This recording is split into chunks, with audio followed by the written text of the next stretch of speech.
তো আজকে আমরা আগের ভিডিওগুলিতে দেখিয়েছি বিন্দু বিন্দুগুলো দিয়ে এভাবে যেরকম স্বরবর্ণ ব্যঞ্জনবর্ণ আমরা বাচ্চাকে লিখিয়েছি, ঠিক সেভাবে আমরা এভাবে কিন্তু আলফাবেটগুলিকেও শেখাবো ইংলিশ।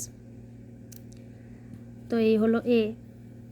এরপর এভাবে এইরকম রুল টানা খাতাতেই বা সাদা খাতাতে লেখাবেন এ ফর অ্যাপল, অ্যাপল মানে আপেল, এভাবে লেখাবো এ।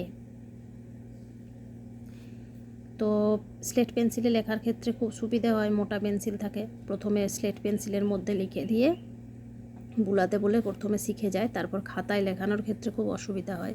তাই এরকম বিন্দু বিন্দু দিয়ে দিয়ে আগের প্রসেসে যেমন স্বরবর্ণ ব্যঞ্জনবর্ণ বাচ্চাদের শেখানো হয়েছে, সেই প্রসেসে কিন্তু অ্যালফাবেটগুলো আমরা অতি সহজে শেখাতে পারি। তো ভিডিওটা এই পর্যন্ত।